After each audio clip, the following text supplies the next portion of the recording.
Hello बच्चों, मेरा नाम है विवेक कुमार और आज हम बात करने वाले हैं एरिया वेक्टर के बारे में। तो एरिया वेक्टर फिलहाल हम इसलिए पढ़ रहे हैं क्योंकि हमें आगे इलेक्ट्रिक फ्लक्स को भी पढ़ना है, तो वहां पर इलेक्ट्रिक फ्लक्स को समझने में यह हेल्प करेगा। तो एरिया तो वैसे भी हम सब जानते हैं, एरिया लेंथ इनटू ब्रेड्थ और एक स्केलर क्वांटिटी होती है, लेकिन क्या यह वेक्टर क्वांटिटी हो सकती है? बिल्कुल, यह वेक्टर क्वांटिटी भी हो सकती है जब यह एरिया दो वेक्टर क्वांटिटीज के साथ मिलकर कहीं बन रहा हो।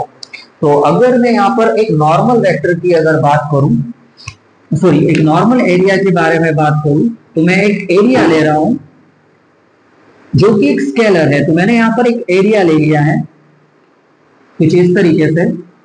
इस एरिया की अगर मैं वैल्यू दूं, यह है 10 मीटर और ये वाली जो लेंथ है इसे मैं दे रहा हूं 5 मीटर। तो इस पर्टिकुलर रेक्टेंगल का एरिया कितना होगा वो अगर हम देखने की कोशिश करें तो एरिया का फॉर्मूला होता है लेंथ इनटू ब्रेड्थ। तो जो एरिया निकल के आ रहा है, एक लेंथ है 10 मीटर, ब्रेड्थ की अगर मैं बात करूं वो है 5 मीटर। अगर मैं यहाँ पर इनका मल्टीप्लाई करूं तो 10 इंटू 5 जो हो जाएगा 50, और मीटर का मीटर के साथ प्रोडक्ट करने तो मल्टीप्लाई करने पर ये हो जाएगा 50 मीटर स्क्वायर। तो ये जो एरिया है ये एक स्केलर है, लेकिन जब हम बात करते हैं वेक्टर क्वांटिटी के बारे में एरिया की, तो इसकी अपनी एक डायरेक्शन भी होती है। अब वो डायरेक्शन सरफेस के हमेशा नॉर्मल होती है। वो नॉर्मल क्यों होती है उसके रीजन को हम जानने के लिए इस वीडियो को पढ़ रहे हैं। तो अगर हम कंसिडर करें कि जो एरिया है हमारा वेक्टर है, तो उसके लिए मैं सबसे पहले क्या कर रहा हूं, एक कोऑर्डिनेट सिस्टम यहां पर ड्रॉ कर रहा हूं।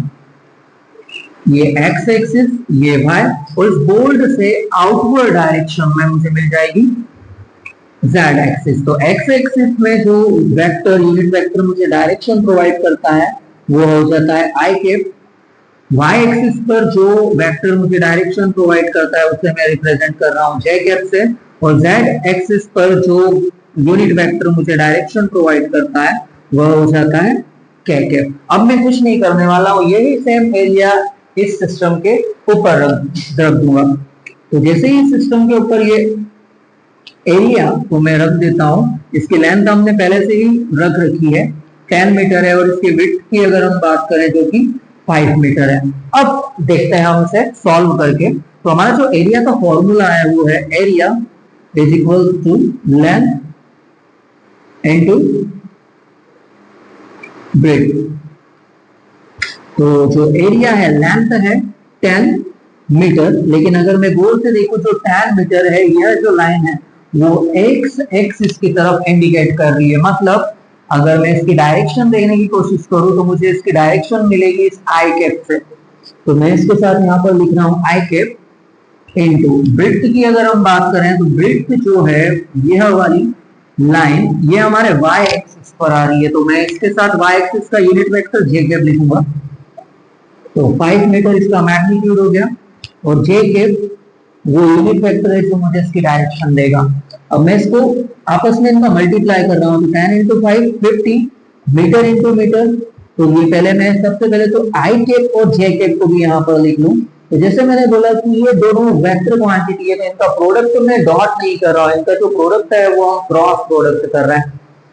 और आखिरी में यूनिट का हम मल्टीप्लाई कर देते हैं आपस में, तो ये हो जाएगा मीटर स्क्वायर। अब अगर हम देखने की कोशिश करें क्रॉस प्रोडक्ट में आई कैप क्रॉस जे कैप, इन दोनों का अगर मैं प्रोडक्ट करता हूं तो मुझे एक नया यूनिट वेक्टर मिलता है के कैप। ये आप लोग जानते होंगे। तो मैं यहाँ पर क्या कर रहा हूँ, इस आई कैप और जे कैप को रिप्लेस कर रहा हूँ किससे, इस के कैप से।